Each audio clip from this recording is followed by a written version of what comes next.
Hello दोस्तों, स्वागत है आपका हमारे YouTube channel mission like study के 2025 पर। तो दोस्तों, आज की क्लास में बात करेंगे उत्तराखंड प्रवक्ता हिंदी के अभ्यर्थियों के लिए जो विशेष प्रैक्टिस सेट हमारे द्वारा लगातार कराई जा रही हैं, जो प्रीवियस ईयर क्वेश्चन पेपर्स पर आधारित हैं और आपके लिए काफ़ी हेल्पफुल होने वाली हैं आपके आगामी एग्जाम्स के लिए। और लगातार आप चैनल पर बने रहें, जिससे आपको लगातार ये प्रैक्टिस सेट आपको देखने को मिलेंगे। और जिन भी अभ्यर्थियों ने अभी हमारे चैनल की मेंबरशिप ज्वाइन नहीं की है, वो ज़रूर ज्वाइन कर लें दोस्तों, क्योंकि हम आपको एक बेहतरीन प्रिपरेशन कराने वाले हैं। तो प्रैक्टिस सेट जो हमारे हैं बहुत ही कम यहाँ पर फीस रखा गया है दोस्तों, तो इसलिए आप ज्वाइन कर लीजिएगा, क्योंकि आपको लगातार क्लासेस के माध्यम से आपकी एक अच्छी प्रिपरेशन होगी और साथ ही मैम के द्वारा लगातार आपको हिंदी द्वितीय प्रश्न पत्र का सिलेबस लगातार कराया जा रहा है। तो इस पर भी आप जो है बिल्कुल आपकी तैयारी लगातार बनी रहेगी।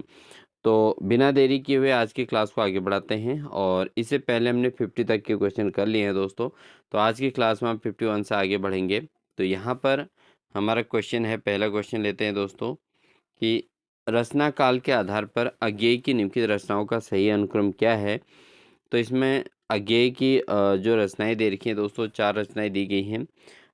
आंगन के पार द्वार, हरी घास पर क्षण भर, भग्नदूत और बावरा अहेरी। तो दोस्तों, इनमें से कौन सा जो है सीक्वेंस सही है, कौन सा अनुक्रम सही है, ये बताना है। तो हम इसके बिल्कुल सही आंसर की ओर जाएंगे दोस्तों।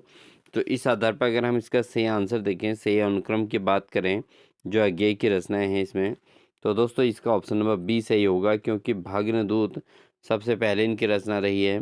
उसके बाद हरी घास पर क्षण भर, फिर है बावरा अहेरी और फिर है आंगन के पार द्वार। तो दोस्तों इसको आप सीक्वेंस के अकॉर्डिंग ज़रूर याद कर लीजिएगा। भग्नदूत, हरी घास पर क्षण भर, उसके बाद बावरा अहेरी और फिर है आंगन के पार द्वार। तो इस आधार पर अगर देखें तो ऑप्शन नंबर बी इसका सही है। काफ़ी हेल्पफुल ये क्लास रहेगी दोस्तों, क्योंकि इसमें हम बहुत क्रिटिकल क्वेश्चंस को अटेंड कर रहे हैं। लगातार आपको ऐसी तैयारी मिलेगी जिससे आपको एग्ज़ाम में किसी प्रकार की कोई दिक्कत नहीं आने वाली है। आपका सिलेक्शन ज़रूर होगा। इसी उम्मीद के साथ आपकी तैयारी को हम बेहतरीन कंटेंट के साथ आपकी तैयारी में हेल्प करने वाले हैं। अगला क्वेश्चन है दोस्तों, जीवन काल की दृष्टि से निम्नलिखित रचनाकारों का सही अनुक्रम कौन सा है। तो अगर इनके जीवन काल के आधार पर देखें दोस्तों कौन सा अनुक्रम सही है, तो श्रीधर पाठक, मैथिली शरण गुप्त, दिनकर या अज्ञेय। तो इनमें से श्रीधर पाठक, मैथिली शरण गुप्त, दिनकर और अज्ञेय में से जो सही सीक्वेंस है इनका कालक्रम के आधार पर, इनके जो रचना काल के अकॉर्डिंग कौन सा सही है दोस्तों। तो बात करें तो इसका ए ऑप्शन ही सही है दोस्तों, क्योंकि श्रीधर पाठक, उसके बाद मैथिली शरण गुप्त थे, उसके बाद दिनकर और उसके बाद अज्ञेय। तो ये बिल्कुल सही है, तो इसलिए ए ऑप्शन इसका बिल्कुल सही होगा दोस्तों। श्रीधर पाठक, मैथिली शरण गुप्त, दिनकर और फिर अज्ञेय। ठीक है दोस्तों, तो ये इसका सही आंसर है, इसको आप ज़रूर नोटिस कर लीजिएगा। बढ़ेंगे दोस्तों अगले प्रश्न की ओर। अगला प्रश्न है दोस्तों, रचना काल की दृष्टि से निम्नलिखित कविताओं का सही अनुक्रम क्या है। आप देखिए, ये क्वेश्चन पेपर जब आया होगा दोस्तों, कितना क्रिटिकल ये पेपर रहा होगा। तो रचना काल जो है उसकी दृष्टि से कविताओं का सही अनुक्रम बताना है। तो कविताएं किसकी हैं ये तो याद करना ही है, साथ में रचना काल की दृष्टि से भी आ सकता है, क्योंकि जो प्रीवियस पेपर बन चुके होते हैं उन्हीं पर आधारित क्वेश्चन नए सेट भी होते हैं। तो कुछ भी क्वेश्चन बन सकता है, तो इसलिए आप इनको ज़रूर तैयारी कर लें दोस्तों। ये आप ही के लिए हेल्पफुल होने वाले हैं, इसलिए बिल्कुल स्किप ना करें दोस्तों। तो यहाँ पर रचना काल की दृष्टि से निम्नलिखित कविताओं का सही अनुक्रम क्या है। जैसे रचनाएं क्या हैं, अंधेरे में, असाध्य वीणा या सरोज स्मृति या पटकथा। तो ये 4 आपको जो है रचनाएं दी गई हैं। तो इनका कविताओं का सही अनुक्रम क्या है। तो इसके अगर हम देखें तो दोस्तों यहाँ पर सबसे पहले सरोज स्मृति नामक रचना आई थी, फिर उसके बाद असाध्य वीणा और उसके बाद फिर अंधेरे में, फिर आया है पटकथा। तो ऑप्शन नंबर सी इसका सही आंसर है दोस्तों, सरोज स्मृति, फिर असाध्य वीणा, अंधेरे में, पटकथा। ठीक है, तो ये इसके जो है तीनों लगातार ये रचना काल की दृष्टि से सही अनुक्रम होता है। बढ़ेंगे दोस्तों अगले प्रश्न में। क्वेश्चन नंबर 54 है, रचना काल की दृष्टि से निम्नलिखित कृतियों का सही अनुक्रम क्या है? तो रचना काल की दृष्टि से जो कृतियां हैं उनका सही सीक्वेंस बताना है, सही अनुक्रम क्या है। अब यहाँ पर जो है 4 रचनाएं दी गई हैं और इन कृतियों का जो है सही अनुक्रम बताना है। तो इसमें अगर हम बात करें दोस्तों, ये सतरंगे पंखों वाली, और उसके बाद युग की गंगा, फूल नहीं रंग बोलते हैं, और अगला है मिट्टी की बारात। तो इसमें जो रचना काल की दृष्टि से सही अनुक्रम क्या बन रहा है दोस्तों, ये बन रहा है ऑप्शन नंबर बी, यानी कि युग की गंगा, उसके बाद सतरंगे पंखों वाली, फिर है फूल नहीं रंग बोलते हैं, और फिर है मिट्टी की बारात। ठीक है दोस्तों, तो ये क्वेश्चन रिपीटेड भी है दोस्तों, ये आपने पहले पढ़ लिया है। तो इस तरीके से ये रिवीजन समझ लीजिए इसको हल्का सा। तो युग की गंगा सबसे पहले आई थी, फिर उसके बाद सतरंगे पंखों वाली, फिर फूल नहीं रंग बोलते हैं, फिर है मिट्टी की बारात। तो इस आधार पर ऑप्शन नंबर बी इसका बिल्कुल सही आंसर हो जाएगा दोस्तों। अगला क्वेश्चन लेते हैं दोस्तों, ब्राह्मी लिपि के विकास का अनुक्रम क्या है? तो जो ब्राह्मी लिपि है दोस्तों, इसके विकास का सही अनुक्रम क्या है? पहला है ब्राह्मी लिपि, गुप्त लिपि, कुटिल लिपि या देवनागरी लिपि।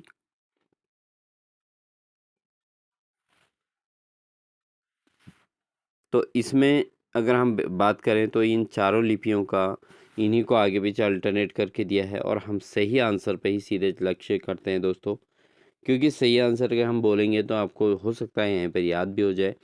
तो इसलिए जो है गलत आंसर को बोलेंगे तो फिर वहाँ पर कन्फ्यूजन आपको एग्जाम में पैदा हो सकता है। तो अगर हम यहाँ बात करें तो यहाँ पर ब्राह्मी लिपि के विकास का सही अनुक्रम क्या है?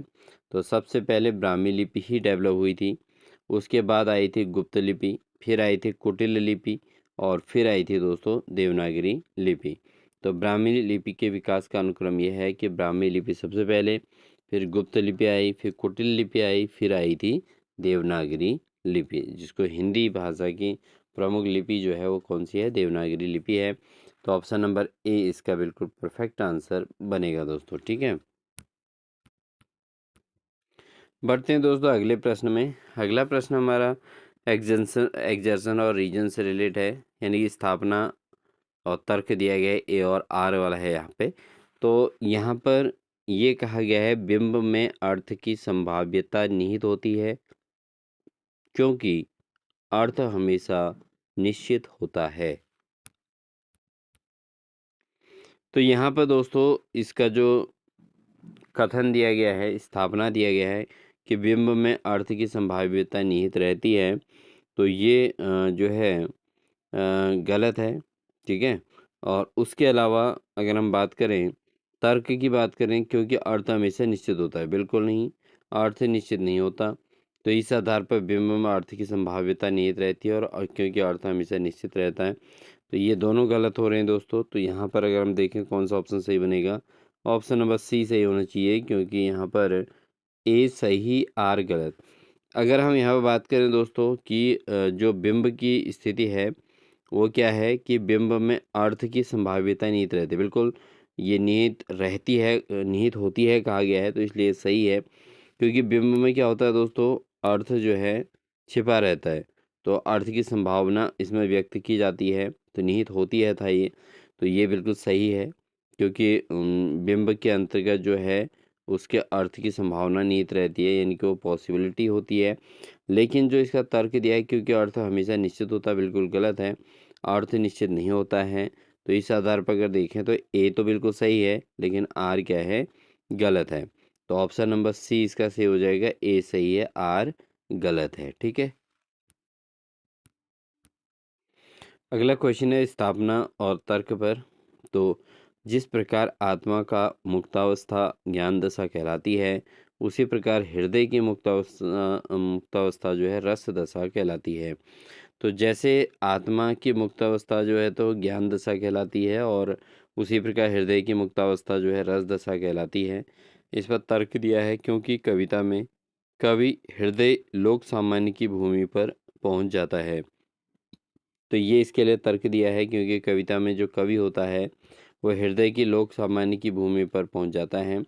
तो इस आधार पर अगर इसका देखें तो दोस्तों यहाँ पर जो आत्मा की मुक्तावस्था ज्ञान दशा कहलाती है, उसी प्रकार हृदय में मुक्तावस्था रस दशा कहलाती है। बिल्कुल सही है, क्योंकि हृदय में जो बात घर कर जाती है वो रस का अनुसाद कराती है, और आत्मा में जो मुक्तावस्था में होती है वो ज्ञान को की दशा को कहलाती है। ठीक है, ये बिल्कुल सही है। इसके अलावा इसमें तर्क दिया है, क्योंकि कविता में कवि हृदय लोक सामान्य की भूमि तक पर पहुंच जाता है। तो जब कवि किसी रचना को करता है तो क्या कर देता है, वो हृदय जो है हृदय को छूने वाले रचनाएं करता है और लोक सामान्य की भूमि तक पहुंच जाता है। बिल्कुल सही है ये भी। तो इसके आधार पर हमारा ऑप्शन नंबर कौन सा सही होगा?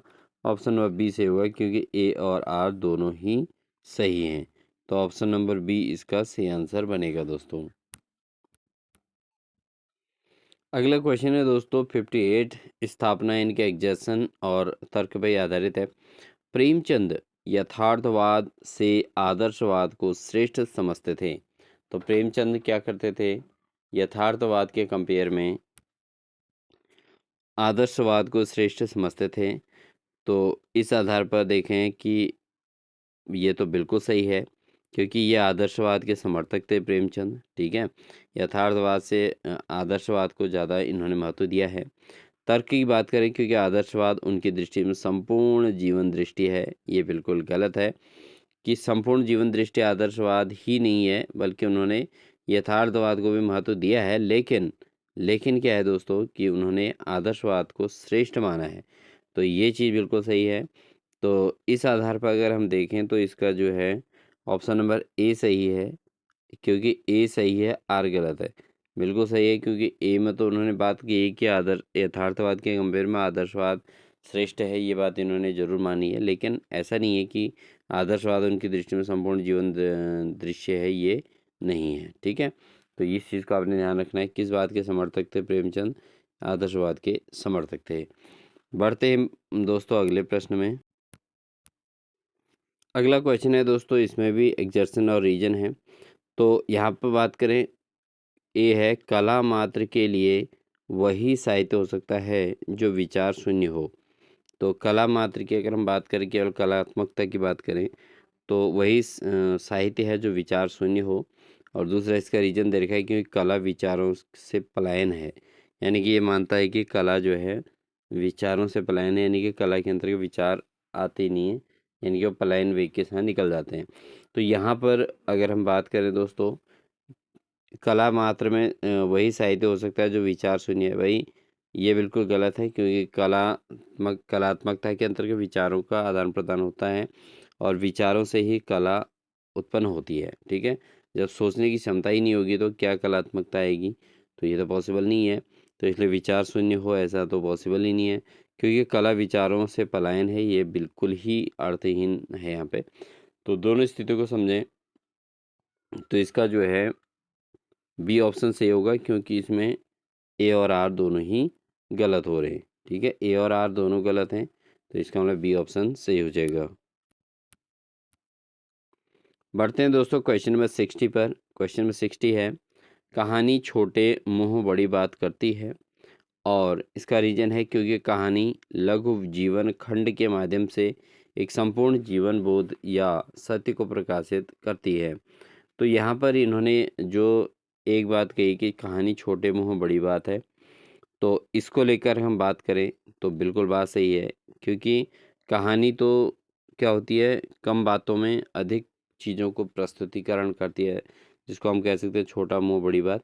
ठीक है, तो छोटे मुंह बड़ी बात की जैसी ही कहानी होती है, बिल्कुल बात सही है ये। और दूसरा जो इसमें तर्क दिया गया है दोस्तों, वो क्या है, क्योंकि कहानी लघु जीवन खंड के माध्यम से एक संपूर्ण जीवन बोध या सत्य को प्रकाशित करती है, इसीलिए इसको छोटे मुंह बड़ी बात कही जाती है। क्योंकि इसमें क्या होता है कि छोटे से जीवन खंड के अंतर्गत पूरे जीवन को, व्याप्त जीवन को, बड़े जीवन चक्र को भी, जीवन काल को जो है उसका बोध कराने का कार्य करती है कहानी। ठीक है, तो इस आधार पर हम देखें तो हमारा जो ऑप्शन नंबर सी इसका सही आंसर होना चाहिए, क्योंकि ए और आर दोनों ही सही हैं। तो ऑप्शन नंबर सी इसका सही आंसर हो जाएगा। दोस्तों इस क्लास के अंतर्गत हम एग्जेशन और रीजन के क्वेश्चन ज़्यादा करने वाले हैं, स्थापना और तर्क, कथन और कारण, इससे रिलेटेड ज़्यादा करेंगे क्योंकि इस बार जो एग्ज़ाम होने वाला है इसमें ऐसे क्वेश्चन आपको मैक्सिमम देखने को मिलने वाले हैं। पेपर का लेवल हाई रहेगा क्योंकि 300 नंबर का पेपर है, 300 प्रश्नों पर होना है। तो काफ़ी सिलेबस के अकॉर्डिंग जो है आपने देखा होगा वही सिलेबस है पुराना वाला, लेकिन अभी वो 2 पेपर में खंडित है, 2 पेपर में बना है। तो इट मीन्स सिलेबस जो है वही है और पेपर 2 होने हैं, तो इट मीन्स क्वेश्चन इसी प्रकार के बनेंगे। कठिन क्वेश्चनों को ज़्यादा महत्व दिया जाएगा। अगला प्रश्न है एग्जासन का, नाटक केवल चाक्षुष यज्ञ है। ठीक है, नाटक क्या है? एक चाक्षुष यज्ञ इन्होंने बताया है। इसके अलावा क्योंकि आधुनिक मान्यता है कि नाटक में दृश्य की तुलना में श्रव्य तत्व कम महत्वपूर्ण होता है, तो ये इन्होंने साथ में ये चीज़ जोड़ दी कि नाटक केवल चाक्षुष यज्ञ है, ये बात इन्होंने कही है। अ, और साथ में कहा है कि क्योंकि आधुनिक मान्यता है कि नाटक में दृश्य की तुलना में श्रव्य तत्व कम महत्वपूर्ण है, तो ये नाटक चाक्षुष यज्ञ तो नहीं है, ये बिल्कुल गलत है। ठीक है, इसको चाक्षुष यज्ञ नहीं कह सकते हैं। और क्योंकि आधुनिक मान्यता है कि नाटक में दृश्य की तुलना में श्रव्य तत्व कम महत्वपूर्ण है, तो ये भी बिल्कुल रॉन्ग है दोस्तों। तो इस आधार पर अगर देखें तो ये दोनों कथन गलत ही हो रहे हैं। कथन और कारण तो ए और आर दोनों ही गलत हैं। तो इसका मतलब ऑप्शन नंबर 20 का सही आंसर हो जाएगा। दोस्तों अगर अभी तक आपने वीडियो को लाइक नहीं किया तो प्लीज़ लाइक कर दीजिएगा, अधिक से अधिक दोस्तों तो इसको शेयर कर दीजिएगा। ठीक है, और चैनल पर नए हैं तो चैनल को सब्सक्राइब कर लीजिएगा। जिन अभ्यर्थियों ने अभी भी मेंबरशिप ज्वाइन नहीं की है वो बिल्कुल ज्वाइन कर लें। आपको हम बेहतरीन कंटेंट और बेहतरीन तैयारी के लिए आपके लिए चैनल से लगातार बने हुए हैं। और हमारे इस चैनल में मैक्सिमम लोग जो है प्रवक्ता की तैयारी कर रहे हैं, या तो एलटी की तैयारी वाले हैं या प्रवक्ता की तैयारी वाले हैं। तो सभी लोग अच्छे खासे वेल एजुकेटेड हैं। ठीक है, सभी एक अच्छे जॉब के लिए प्रिपेयर कर रहे हैं। तो आपको बेहतर कंटेंट देने का हमारी भी जिम्मेदारी है, हमारी भी फ़र्ज़ है। तो इसलिए आप मेंबरशिप ज्वाइन कर लीजिए और अपनी क्लास कंटिन्यू जो है लेते रहिएगा। बढ़ते हैं दोस्तों क्वेश्चन नंबर 62 की ओर। क्वेश्चन नंबर 62 कहता है, स्थापना के अंतर्गत दिया है इन्होंने ए, साहित्य जन समूह के हृदय का विकास है। और इसका तर्क दिया है क्योंकि साहित्य का लक्ष्य केवल मनुष्य का चरित्र निर्माण है। तो यहाँ पर एग्जेशन और रीजन दोनों आपने पढ़ लिए होंगे कि साहित्य जनसमूह के हृदय का विकास है। ये कहाँ तक सही है इसको आप समझना है। और क्योंकि साहित्य का लक्ष्य केवल मनुष्य का चरित्र निर्माण करना है, तो इस पर हम अपना तर्क दें क्योंकि आपने तो अपने अपने अकॉर्डिंग आंसर दे दिया होगा। तो साहित्य जनसमूह के हृदय का विकास है, ये बिल्कुल सही है। ठीक है, क्योंकि ये जनसमूह के हृदय के विकास के तौर पर साहित्य को जाना जाता है। लेकिन इस साहित्य का लक्ष्य केवल मनुष्य का चरित्र निर्माण नहीं है, अन्य भी सामाजिक दृष्टिकोण हैं। बहुत सारी चीज़ें चेंजेस करती हैं साहित्य।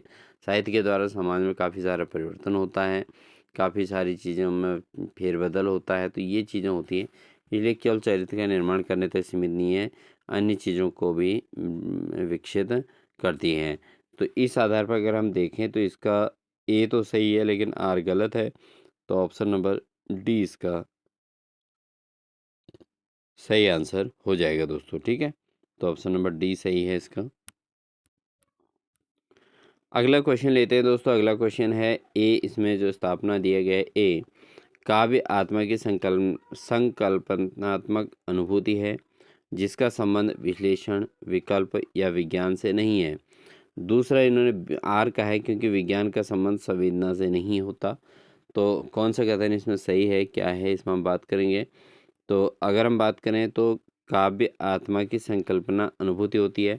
तो जब भी कोई जो है कवि काव्य की रचना करता है तो उसको आत्मा से जोड़ने की पूरी कोशिश करता है।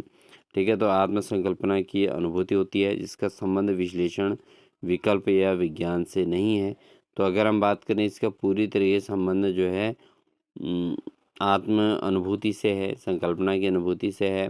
तो ये बिल्कुल सही है। ठीक है, और इसके अलावा तर्क की बात करें क्योंकि विज्ञान का संबंध संवेदना से नहीं होता। तो विज्ञान किसी भी चीज़ के प्रति संवेदना को व्यक्त नहीं करता, बल्कि विज्ञान उसको प्रूव करके दिखाता है, हर कार्य को करके दिखाता है। संवेदना से इसका संबंध कोई नहीं होता है। तो बिल्कुल बात सही है, दोनों कथन बिल्कुल सही हैं। तो इस आधार पर देखें तो ए और आर दोनों ही क्या हैं, सही कथन है। तो ऑप्शन नंबर बी इसका सही आंसर हो जाएगा।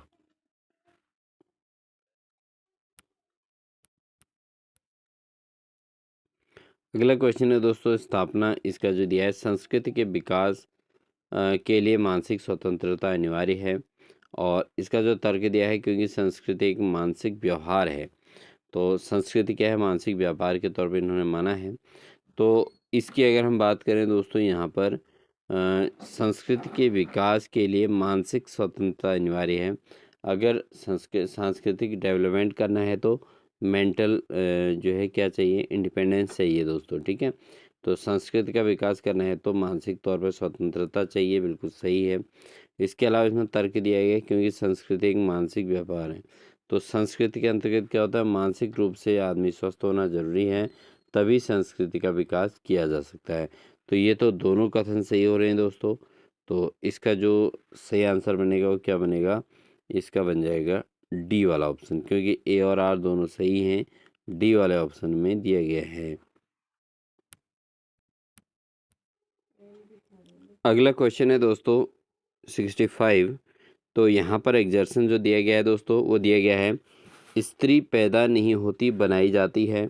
और इसका जो तर्क है, इनकी रीजन है, वो क्या है, क्योंकि समाज उसे जन्म से वही संस्कार प्रदान करता है। तो दोस्तों ये जो कॉन्सेप्ट है, इस चीज़ को समझें अच्छे तरीके से कि जो इसमें जो है, स्त्री पैदा नहीं होती बनाई जाती है। इसका मतलब क्या हुआ कि जो यहाँ पर इसका वो किया गया है कि समाज क्या करता है, जन्म से ही उसको क्या देने लग जाता है, संस्कार प्रदान करने लग जाता है। और जैसे संस्कार उसको समाज से मिलते हैं, स्त्री का नेचर वही बन जाता है। तो इसलिए जो है यहाँ पर ए और आर दोनों ही बिल्कुल सही हैं। तो परिवर्तन किया जाता है, उस समाज में जाना होता है। अगर किसी स्त्री की शादी हो जाती है तो उसको जिस समाज में गई, वहाँ उसी के अकॉर्डिंग उसको वहीं के संस्कारों को उसको एक्सेप्ट करना होता है, ठीक है। उसी हिसाब से ढलना पड़ता है और अपने जो है उस हिसाब से अपने को बदलना होता है। तो यहाँ पर अगर देखें तो ए और आर दोनों ही सही हैं, बिल्कुल सही है, बी ऑप्शन इसका सही हो जाएगा, क्योंकि कथन ए को जो है आर बिल्कुल तर्कसंगत तरीके से एक्सप्लेन करता है। अब जो क्वेश्चन है दोस्तों, बहुत ही मज़ेदार प्रश्न है। आप देख सकते हैं कि यहाँ पर जो है कवि और उनके रचनाकारों के नाम यहाँ पर दिए गए हैं। तो कौन से रचना किसकी है, यहाँ पर आपको एक ही प्रश्न के अंतर्गत चार चार प्रश्न यहाँ पर तैयार होते हैं। तो यहाँ पर दिया गया है सुमेलन करना है। तो पहला है आपका ए, सलभ में सांपमय वर हूँ। सलभ में सांपमय वर हूँ, ये किसकी रचना है। तो दोस्तों ये है महादेवी वर्मा की, ठीक है, ये रचना है महादेवी वर्मा की। दूसरा है दुख ही जीवन की कथा रही। तो ये किसकी रचना है, ये है दोस्तों निराला की। और इसके अलावा वियोगी होगा पहला कवि, वियोगी होगा पहला कवि। तो पहला कवि जो है वियोगी होगा कहा गया, तो सुमित्रानंद पंत की ये रचना है। और अगला है जो बीत गई सो बात गई। तो बीत गई सो बात गई, ये है बच्चन की, ठीक है। तो आप इनको नोट कर लीजिएगा। सलभ में सापमय वर हूँ, ये महादेव वर्मा की रचना है दोस्तों। दुखी जीवन की कथा रही, ये निराला की है। वियोगी होगा पहला कवि, ये सुमित्रानंदन पंत की रचना है। जो बीत गई सो बात गई, ये है बच्चन की। तो इस तरीके से अगर हम देखें तो पहले का चौथा सही, दूसरे का तीसरा सही, और तीसरे का सी का पहला सही है, और डी का दूसरा सही है। तो इस आधार पे इसका जो सही आंसर होगा दोस्तों,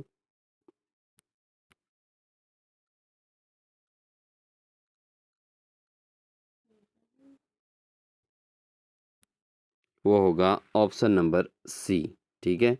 तो ऑप्शन नंबर सी इसका सही आंसर होगा, चौथा, तीसरा, पहला और दूसरा, ठीक है दोस्तों।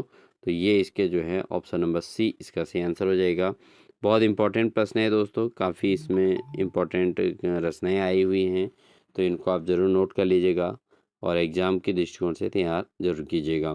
और साथ ही दोस्तों, जिन्हें अभ्यर्थी ने अभी वीडियो को लाइक नहीं किया, तो आपके अधिकतम लाइक हमको मिलने चाहिए, क्योंकि हम आपके लिए बेहतरीन कंटेंट तैयार कर रहे हैं दोस्तों। तो आप ज़रूर हमें लाइक ज़रूर कीजिएगा और सब्सक्राइब भी चैनल को ज़रूर कर लीजिएगा। अगला क्वेश्चन है दोस्तों क्वेश्चन नंबर 67, और इस क्लास में हम टोटल 75 तक क्वेश्चन कराने वाले हैं दोस्तों। तो निम्न के पात्रों को उनके नाटकों के साथ सम्मिलित कीजिए। तो यहाँ पात्रों के नाम दिए गए, उनके नाटक कौन से हैं, ये चर्चा इसमें हमें चर्चा करनी है।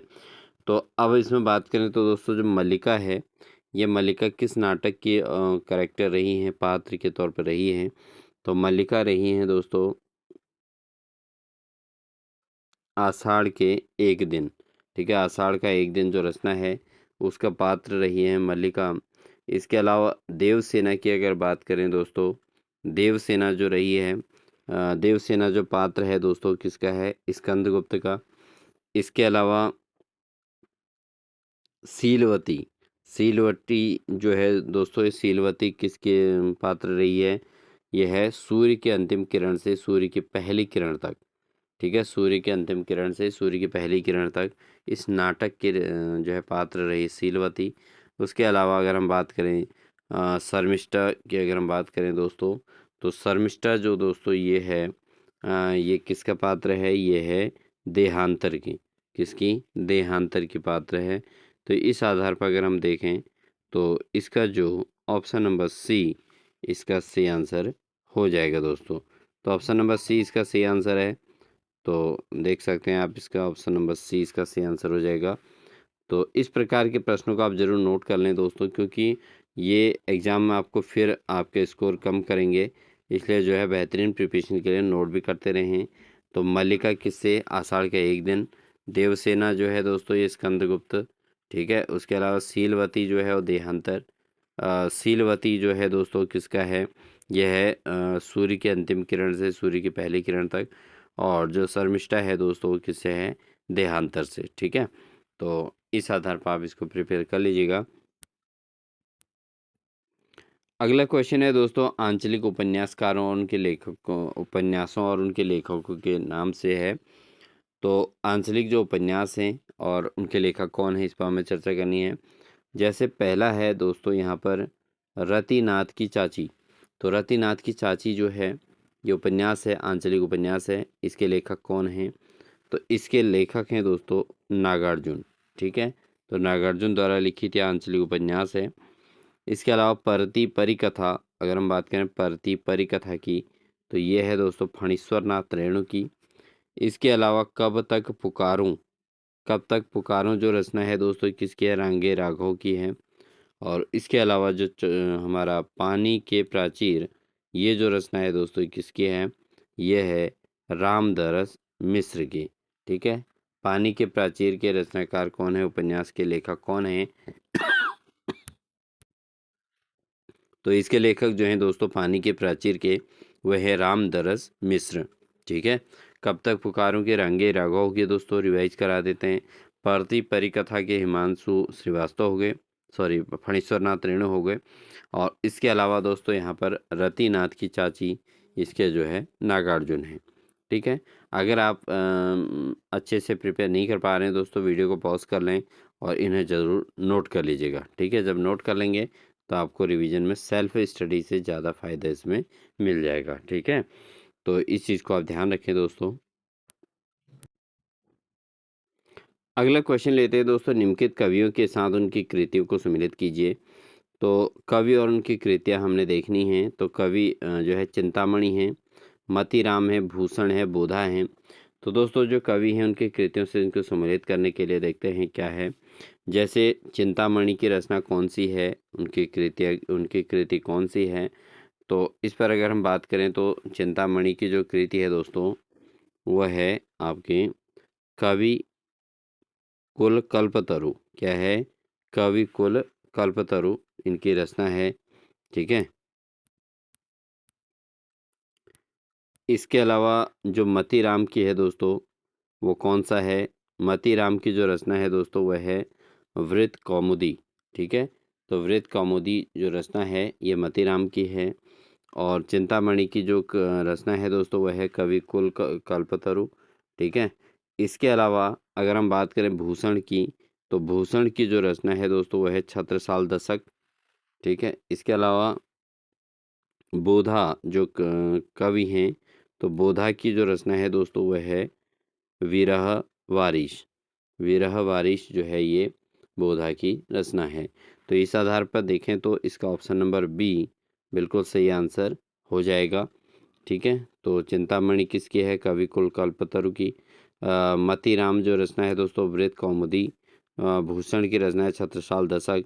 और बोधा की रचना है विरह वारिस। ठीक है, तो ये चारों रचनाएं आपने देख ली हैं। बढ़ते हैं दोस्तों अगले प्रश्न की ओर। अगला क्वेश्चन है दोस्तों, निम्नलिखित आचार्यों को उनके सिद्धांतों के साथ सम्मिलित कीजिए।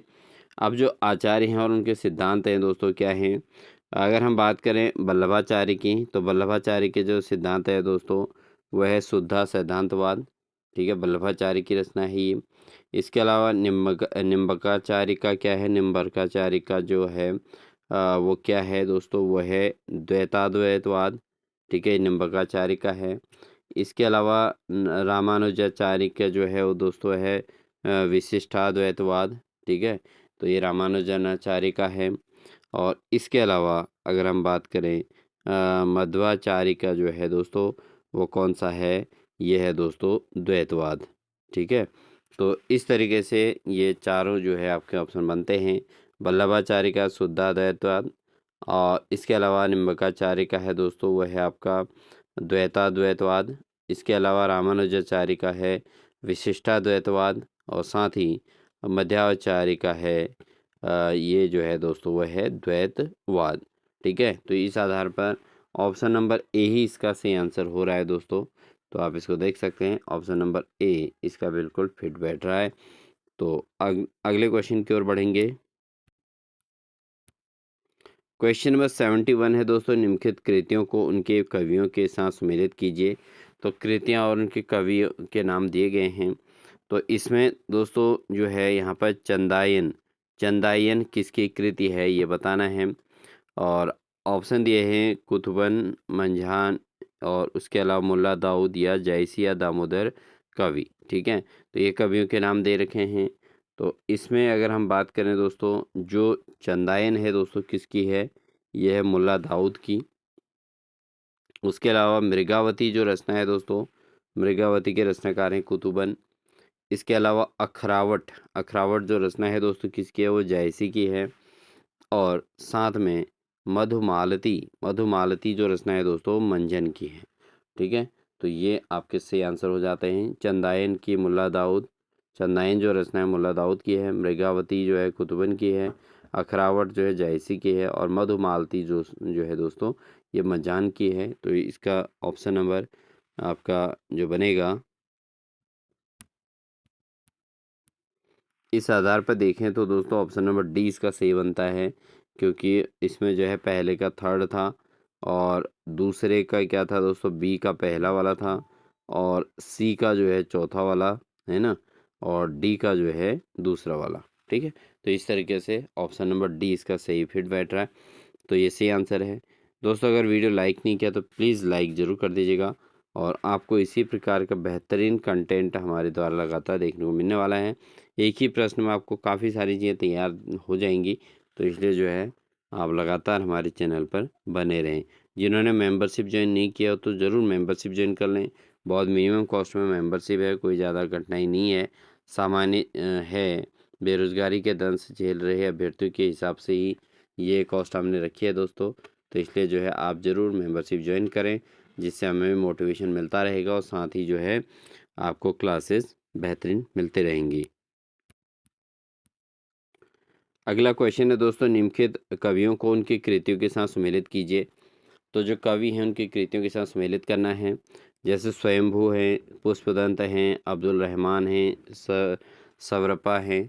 तो इनके जो कृतियाँ हैं वो दे दी गई हैं। तो इसमें दोस्तों क्या है कि जैसे स्वयंभू की यहाँ पर जो है पौमचर्यू, पौमचर्यू जो है स्वयंभू की है। अगर बात करें पुष्पदंत की तो दोस्तों इनकी क्या रचना है? इनकी दोस्तों है महापुराण। ठीक है, महापुराण पुष्पदंत की है दोस्तों। इसके अलावा जो अब्दुल रहमान की अगर हम रचना की बात करें तो अब्दुल रहमान ने जो रचना दी है दोस्तों कौन सी दी है? वो दी है संदेश रासक। ठीक है, संदेश रासक अब्दुल रहमान की रचना है। और इसके अलावा जो सरहपा, सरहपा का नाम इसमें है दोस्तों। सरहपा की जो रचना है दोस्तों कौन सी है, वो है चर्यापद। क्या है, चर्यापद किसकी रचना है, ये सरहपा की रचना है। तो इस आधार पर देखें तो इस क्वेश्चन के लिए ऑप्शन नंबर कौन सा सही हो जाएगा दोस्तों, ऑप्शन नंबर इसका बी बिल्कुल सही हो रहा है। Second, third, first and fourth, ठीक है। क्योंकि स्वयंभू की जो रचना है वो पौमचर्यू है, ठीक है। और पुष्पदंत की दोस्तों महापुराण है। इसके अलावा जो अब्दुल रहमान के वो संदेश रासक है। और इसके अलावा जो है सरहपा की जो रचना है वो चर्यापद है, ठीक है। तो ऑप्शन नंबर कौन सा, बी इसका सही आंसर हो जाएगा दोस्तों। बढ़ते हैं दोस्तों अगले प्रश्न में। अगला प्रश्न है, भाषा की उत्पत्ति के संबंध में निम्नलिखित सिद्धांतों को उनके प्रतिपादकों के द्वारा सम्मिलित कीजिए। बहुत इंपॉर्टेंट पेपर है दोस्तों, ये क्लास बहुत ज़्यादा महत्वपूर्ण होने वाली है। सब कुछ इसमें आ रहा है, सब टॉपिक्स इसके अंदर कवर हो रहे हैं। तो इसको लाइक तो बनता है दोस्तों आपका, ठीक है। तो लाइक ज़रूर कीजिएगा। तो यहाँ पर अगर हम बात करें कि भाषा की उत्पत्ति के संबंध में निम्नलिखित सिद्धांतों को उनके प्रतिपादकों के साथ सम्मिलित करना है। तो कौन सी भाषा कौन से सिद्धांत हैं, सिद्धांत के प्रतिपादक कौन हैं, यह हमको बताना है। तो अगर हम बात करें दोस्तों धातु सिद्धांत, तो हिंदी के अंतर्गत जो भाषा के अंतर्गत जो धातु सिद्धांत है दोस्तों वो किसने दिया है, इसको हमें चर्चा करनी है। तो धातु सिद्धांत जो दिया गया है दोस्तों हेज के द्वारा दिया गया। किसके द्वारा, हेज का सिद्धांत है धातु सिद्धांत। और इसके अलावा यो है हो सिद्धांत, यो है हो सिद्धांत जो है किसका है दोस्तों, ये है न्यायर का। किसका है, न्यायर का है दोस्तों ये हे हो सिद्धांत, ठीक है। यो हे हो सिद्धांत जो न्यायर का है। इसके अलावा जो इंगित है दोस्तों ये राय का है, ठीक है। ये बिल्कुल सही मिलान ऑलरेडी है। और साथ ही संपर्क सिद्धांत जो है दोस्तों वो है आपका रोवेज का। किसका है, रेवेज का, ठीक है। संपर्क सिद्धांत रेवेज का है। तो इसके लिए आप दोबारा समझिए, धातु सिद्धांत हेज का हो गया दोस्तों, ठीक है। धातु सिद्धांत हेज का है। साथ ही यो हे हो सिद्धांत दोस्तों ये है आपका न्यायर का, न्यायर का। और इसके अलावा जो इंगित सिद्धांत है वो किसका है, ये राय का है। और संपर्क सिद्धांत जो है रेवेज का है। तो ऑप्शन नंबर इसका जो बनेगा, इस आधार पर अगर हम देखें तो ऑप्शन नंबर कौन सा सही बनेगा, इसको हम दिखाते हैं आपको। ऑप्शन नंबर दोस्तों इसका जो बनेगा वो सी ऑप्शन सही बनेगा, क्योंकि इसी के अकॉर्डिंग ये मैचिंग हो पा रहा है, ठीक है। तो ऑप्शन नंबर सी इसका सही आंसर हो जाएगा। अगला क्वेश्चन लेते हैं दोस्तों, निम्नलिखित आचार्यों को उनके सिद्धांतों के साथ सम्मिलित कीजिए। अब आचार्य और सिद्धांत की बात आती है, जैसे भट्ट लोलट, भट्ट लोलट का कौन सा सिद्धांत है दोस्तों, ये है इनका उत्पत्ति वाद, ठीक है। उत्पत्तिवाद इसका जो सिद्धांत दिया भट्ट लोलट ने दिया है। अगर हम बात करें शंकुक, शंकुक जो सिद्धांत दिया है दोस्तों किसके द्वारा दिया गया है, ये दिया गया है अनुमितिवाद, ठीक है। शंकुक सिद्धांत जो अनुमितिवाद का सिद्धांत दिया गया है ये शंकुक के द्वारा दिया गया है। शंकुक आचार्य हैं और इन्होंने अनुमितिवाद का सिद्धांत दिया है। अगर हम बात करें दोस्तों भट्ट नायक की, तो भट्ट नायक ने कौन सा सिद्धांत दिया है, इन्होंने मुक्तिवाद का सिद्धांत दिया है। साथ में अभिनव गुप्त जो हैं इन्होंने दिया है अभिव्यक्तिवाद का सिद्धांत। अभिव्यक्तिवाद का सिद्धांत जो दिया है वो अभिनव गुप्त ने दिया है। भट्ट नायक ने जो है मुक्तिवाद का सिद्धांत दिया है, मुक्तिवाद का। और शंकुक ने जो है अनुमितिवाद का सिद्धांत दिया है। और भट्ट लोलट ने उत्पत्तिवाद का सिद्धांत दिया है। तो ये चारों सिद्धांत आपको बिल्कुल तैयार करने हैं दोस्तों। एग्ज़ाम में यहाँ से क्वेश्चन ज़रूर आएगा और ये आया भी है, लगातार प्रश्न पूछा जा रहा है इनमें से। तो इसलिए आप इनको जो है अच्छे से नोट कर लीजिएगा, ठीक है। जिन भी अभ्यर्थियों ने अभी चैनल को सब्सक्राइब नहीं किया या वीडियो को लाइक नहीं किया वो ज़रूर लाइक कर दे दोस्तों। इस वीडियो के अंतर्गत कम से कम 100 लाइक यहाँ पर होनी चाहिए। आप लोगों का प्रेम और आशीर्वाद इसी प्रकार बना रहे तो हम आगे को आपको बहुत बेहतरीन कंटेंट देने वाले हैं। तो इसलिए जो है वीडियो को लाइक ज़रूर कर दीजिएगा दोस्तों, ठीक है। बढ़ते हैं आज की क्लास के अंतिम क्वेश्चन की ओर। क्वेश्चन है दोस्तों, निम्नलिखित पत्रिकाओं को उनके संपादकों के साथ सम्मिलित कीजिए। तो जो पत्रिकाएँ हैं उनको संपादकों के साथ सम्मिलित करना है।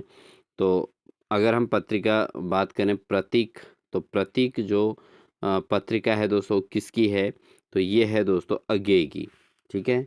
तो अज्ञेय ने दी थी प्रतीक नामक पत्रिका का संपादन जो है अज्ञेय ने किया था, ठीक है? उसके अलावा जो विशाल भारत, बहुत इम्पोर्टेंट प्रश्न है।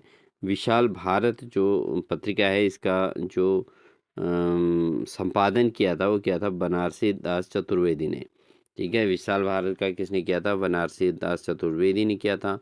इसके अलावा कर्मवीर, कर्मवीर का जो कर्मवीर नामक जो पत्रिका है इसका संपादन किया था माखनलाल चतुर्वेदी ने। और साथ ही दोस्तों जो चाँद नामक जो पत्रिका है इसका जो संपादन किया था वो किया था महादेवी वर्मा ने, ठीक है? तो ये आपके सारे आंसर यहाँ पर आपको मिल गए हैं। तो एक बार फिर देख लेते हैं इन्हीं को, ठीक है? इम्पोर्टेंट है। तो सबसे पहले हम बात करते हैं जो है यहाँ पर प्रतीक नामक जो पत्रिका है, इसका जो संपादन किया गया था किसके द्वारा किया गया था दोस्तों? ये किया गया था अज्ञेय के द्वारा। इसके बाद अगर हम विशाल भारत नामक जो पत्रिका है, विशाल भारत जो पत्रिका है इसका संपादन किया था वो बनारसी दास चतुर्वेदी ने किया था। इम्पोर्टेंट प्रश्न है दोस्तों, इसको नोट ज़रूर कर लें आप लोग अपने नोटबुक में। इसके अलावा कर्मवीर, कर्मवीर नामक जो पत्रिका है इसका संपादन माखनलाल चतुर्वेदी ने किया था, ठीक है? माखनलाल चतुर्वेदी ने किया था। और उसके बाद जो है जो चौथा वाला है चाँद, चाँद नामक जो पत्रिका है इसका संपादन किया था महादेवी वर्मा ने, ठीक है दोस्तों? तो ये हुआ, इस तरीके से आप इनको नोट भी करते रहिएगा। इम्पोर्टेंट फैक्ट्स हैं हिंदी के दृष्टिकोण से और आपके एग्ज़ाम में बहुत ज़्यादा हेल्पफुल होने वाले हैं। चाहे आप प्रवक्ता की तैयारी कर रहे हो, चाहे एलटी की तैयारी कर रहे हो, सभी में यही सिलेबस है दोस्तों। इसलिए आप इन क्लासेस को ज़रूर वॉच करते रहें। जिन अभ्यर्थियों ने अभी तक भी मेंबरशिप ज्वाइन नहीं किया है वो मेंबरशिप ज़रूर ज्वाइन कर लें, मिनिमम कॉस्ट में मेंबरशिप है। अ, तो इन्हीं सभी बातों के साथ दोस्तों मिलते हैं आपको एक नेक्स्ट क्लास के साथ। तब तक के लिए अपना ध्यान रखिए। Wish you all the best.